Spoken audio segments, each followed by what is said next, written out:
Hi ಎಲ್ರಿಗೂ ನಮಸ್ಕಾರ. Welcome back to Ammi's ಅಡುಗೆ ಮನೆ. ನಾನು ಸ್ವಲ್ಪ ಬ್ರೇಕ್ ತೊಗೊಂಡಿದ್ದೆ. ನನಗೆ ತುಂಬಾ ಕೆಲಸಗಳಿತ್ತು, ಅದರಿಂದ ನಾನು ಕಂಟಿನ್ಯೂಸ್ ಆಗಿ ವೀಡಿಯೋಸನ್ನು ಹಾಕೋಕ್ಕಾಗಲಿಲ್ಲ, ಕ್ಷಮೆ ಇರಲಿ. ಯಾರೆಲ್ಲ ಈ ಚಾನಲನ್ನು ಫಸ್ಟ್ ಟೈಮ್ ನೋಡ್ತಾ ಇದ್ದಾರೆ ದಯವಿಟ್ಟು ಸಬ್ಸ್ಕ್ರೈಬ್ ಮಾಡಿ, ಹಾಗೆ ಬೆಲ್ಲೈಕನ್ ಕೂಡ ಪ್ರೆಸ್ ಮಾಡಿ. ಇವತ್ತಿನ ನನ್ನ ವಿಶೇಷ ಪೋಹ. ಪೋಹ ತುಂಬಾ ಆರೋಗ್ಯಕರವಾದಂಥ ಆಹಾರ ಇದು.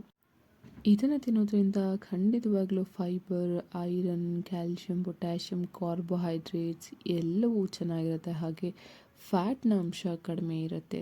ಇದರಲ್ಲಿ ವಿಟಮಿನ್ ಡಿ ಮತ್ತು ಇ ಆ್ಯಂಡ್ ವಿಟಮಿನ್ ಸಿ ಕೂಡ ಇರುತ್ತೆ.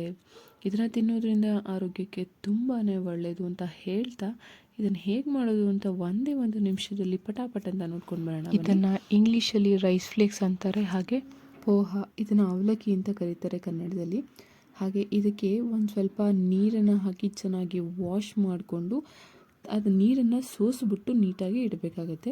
ಆಗ ಅದಕ್ಕೆ ಎಷ್ಟು ನೀರು ಬೇಕೋ ಅಷ್ಟು ಮಾತ್ರನೇ ಅದು ಸಕ್ ಮಾಡಿಕೊಂಡು ಚೆನ್ನಾಗಿ ನೆಂದಿರುತ್ತೆ. ಸೊ ಅದನ್ನು ನಾವು ಒಂದು ಬಾಣಲೆಯನ್ನು ತೊಗೊಂಡು ಅದಕ್ಕೆ ಆಯಿಲ್ ಹಾಕ್ಕೊಳ್ಳೋಣ. ಆಯಿಲ್ ಹಾಕ್ಕೊಂಡು ಇದರ ಜೊತೆಗೆ ಕಡಲೆಬೇಳೆ ಮತ್ತು ಸ್ವಲ್ಪ ಉದ್ದಿನಬೇಳೆ ಹಾಗೆ ಕಡಲೆ ಬೀಜವನ್ನು ಹಾಕ್ಕೊಂಡು ಫ್ರೈ ಮಾಡ್ಕೊಳ್ಳೋಣ. ಫಸ್ಟು ಪೋಹಕ್ಕೆ ಇದೆಲ್ಲನೂ ಆಗಾಗ ಸಿಗ್ತಾ ಇದ್ದರೆ ತುಂಬಾ ಚೆನ್ನಾಗಿರುತ್ತೆ.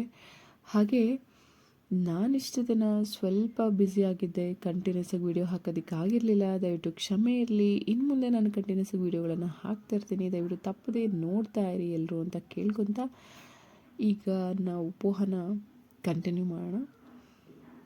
ಈ ಕಡಲೆಬೀಜ ಮತ್ತು ಸ್ವಲ್ಪ ಕಡಲೆಬೇಳೆ ಚೆನ್ನಾಗಿ ಆದ ನಂತರ ಉದ್ದಿನಬೇಳೆನ ಹಾಕೋದು ತುಂಬಾ ಒಳ್ಳೆಯದು. ಯಾಕಂದರೆ ಸೀದು ಹೋಗಲ್ಲ, ಅದು ಚಿಕ್ಕದಲ್ವಾ, ತುಂಬ ಸಣ್ಣ ಸಣ್ಣ ಇರುತ್ತೆ, ಆ ಎಣ್ಣೆಯಲ್ಲಿ ಬೇಗ ಫ್ರೈ ಆಗೋಗ್ಬಿಡುತ್ತೆ.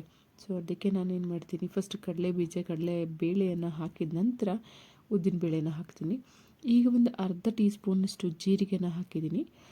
ಸೊ ಇದು ಆದ ನಂತರ ಇದಕ್ಕೆ ಒಂದು 1/4 ಟೀ ಸ್ಪೂನಷ್ಟು ಸಾಸಿವೆನ ಹಾಕ್ಕೊಂಡೆ. ಇದೆಲ್ಲ ನಾವು ಚಿಟಪಟ ಅನ್ನೋಷ್ಟರಲ್ಲಿ ನಾವು ಕರಿಬೇವಿನ ಸೊಪ್ಪನ್ನು ರೆಡಿ ಮಾಡಿಕೊಂಡು ಹಾಕ್ಕೊಳ್ಳೋಣ. ಹಸಿ ಕರಿಬೇವಿನ ಸೊಪ್ಪನ್ನು ಪೋಹಕ್ಕೆ ಯೂಸ್ ಮಾಡಿದ್ರೆ ತುಂಬಾ ಚೆನ್ನಾಗಿರುತ್ತೆ ಟೇಸ್ಟ್. ಹಾಗೆ ಹಸಿ ಕರಿಬೇವಿನ ಸೊಪ್ಪನ್ನು ತಿನ್ನೋದ್ರಿಂದ ಕಣ್ಣಿಗೆ ಮತ್ತು ಕೂದಲಿಗೆ ತುಂಬಾ ಒಳ್ಳೆಯದು. ಹಾಗೆ ನಾನು ಹಸಿಮೆಣ್ಸಿನ್ಕಾಯನ್ನು ಯೂಸ್ ಮಾಡ್ತಿದ್ದೀನಿ. ಸೊ ಒಗ್ಗರಣೆಗೆ ನಾನು ಹಸಿಮೆಣ್ಸಿನ್ಕಾಯನ್ನು ಹಾಕ್ಕೊಂಡು ಫ್ರೈ ಮಾಡ್ಕೋತಾ ಇದ್ದೀನಿ. ಸೊ ಇದು ನೀಟಾಗಿ ಫ್ರೈ ಆದ ನಂತರ ಬೇರೆಲ್ಲ ಇಂಗ್ರೀಡಿಯೆಂಟ್ಸ್ನ ಹಾಕ್ಕೊಳ್ಳೋಣ. ಹಾಗೆ ಈಗ ನಾನು ಈರುಳ್ಳಿಯನ್ನು ಆ್ಯಡ್ ಮಾಡ್ಕೋತಾ ಇದ್ದೀನಿ. ಯಾವುದೇ ಇಂಗ್ರೀಡಿಯೆಂಟ್ಸು ತುಂಬಾ ಬೇಯಿಸಬೇಡಿ, ತುಂಬ ಬೇಯಿಸೋದ್ರಿಂದ ಅದರ ಟೇಸ್ಟ್ ಹೊರಟೋಗುತ್ತೆ. ಸೊ ನಾನಿಲ್ಲಿ ಪೋಹಾಗೆ ಜಾಸ್ತಿ ಈರುಳ್ಳಿನ ಬಾಡಿಸ್ಕೊಳ್ಳಲ್ಲ, ಸ್ವಲ್ಪ ಅದು ಬೆಂದರೆ ಸಾಕಾಗತ್ತೆ. ಸೊ ದಟ್ ಅದು ಸ್ವಲ್ಪ ಬೆಂದ ತಕ್ಷಣ ನಾನು ಟೊಮ್ಯಾಟೊನ ಹಾಕ್ತಾಯಿದ್ದೀನಿ. ಅದು ಹಾಗೆ ಪಲ್ಪಿಯಾಗಿ ಬಾಯಿಗೆ ಸಿಗ್ತಾ ಇದ್ದಾಗ ತುಂಬಾ ಚೆನ್ನಾಗಿರುತ್ತೆ ಟೇಸ್ಟ್. ಯಾವಾಗಲೂ ಯಾವುದೇ ತರಕಾರಿ ಆಗಿರ್ಬೋದು, ಪ್ರತಿಯೊಂದೂ ಅಷ್ಟೇ. ಹಾಗೆ ಒಂದು ಚಿಟಿಕೆಯಷ್ಟು ಉಪ್ಪನ್ನು ಹಾಕ್ತೀನಿ, ಬೇಗ ಒಗ್ಗರಣೆ ಕಾಯಿ ಚೆನ್ನಾಗಿ ಅಂತ. ಸೊ ಇದಕ್ಕೆ ಪೋಹಾಗೆ ನಾವು ಯೂಶ್ವಲಿ ಟರ್ಮರಿಕ್ನ ಯೂಸ್ ಮಾಡ್ತೀವಿ. ಸೊ ದಟ್ ಒಂದು ಸ್ವಲ್ಪ ಅರಿಶಿನ ಪುಡಿಯನ್ನು ಹಾಕ್ಕೊಂಡೆ. ಈಗ ಇದನ್ನು ಚೆನ್ನಾಗಿ ಮಿಕ್ಸ್ ಮಾಡ್ಕೊಳ್ಳೋಣ. ಹಾಗೆ ಕೆಲವೊಬ್ಬರಿಗೆ ಪೋಹ ಸ್ವಲ್ಪ ಮಸಾಲೆ ಭರಿತವಾಗಿದ್ದರೆ ಇಷ್ಟ ಆಗುತ್ತೆ. ಸೊ ನಿಮ್ಮ ಮನೆಯಲ್ಲಿರ್ತಕ್ಕಂಥ ಸ್ಪೈಸಸ್ ಅಂದರೆ ಗರಂ ಮಸಾಲ ಇರ್ಬೋದು ಅಥವಾ ಪೆಪ್ಪರ್ ಪೌಡರ್ ಇರ್ಬೋದು, ಯಾವುದೇ ಒಂದು ನಿಮಗೆ ಏನು ಇಷ್ಟ ಆಗುತ್ತೆ ಅದನ್ನು ಒಂಚೂರು ಮಿಕ್ಸ್ ಮಾಡಿಕೊಂಡು ಅದ್ರ ಜೊತೆಗೆ ತೊಳೆದಿಟ್ಕೊಂಡಿರುವಂತಹ ಆ ಒಂದು ಅವಲಕ್ಕಿಯನ್ನು ಇದಕ್ಕೆ ಮಿಕ್ಸ್ ಮಾಡೋದ್ರಿಂದ ಪೋಹ ರೆಡಿ ಆಗುತ್ತೆ. ಅವಲಕ್ಕಿ ತುಂಬಾ ಉದುರುದ್ರಾಗಿರುತ್ತೆ ನೋಡಿ, ತುಂಬಾ ಉದುರುದ್ರಾಗಿರುತ್ತೆ. ನೀಟಾಗಿ ವಾಶ್ ಮಾಡಿ ನೀರನ್ನು ಸೋಸಿ ಇಟ್ಟಾಗ ಈ ರೀತಿ ಇರುತ್ತೆ. ಸೊ ನಿಮ್ಗೆ ಇನ್ನೂ ಒಂದು ಸ್ವಲ್ಪ ನೀರು ಬೇಕು ಅಂತಂದರೆ ಚೆಕ್ ಮಾಡಿಕೊಂಡು ಅದಕ್ಕೆ ಒಂದು ಸ್ವಲ್ಪ ನೀರನ್ನು ಆ್ಯಡ್ ಮಾಡ್ಕೊಬೋದು, ತೊಂದರೆ ಇಲ್ಲ.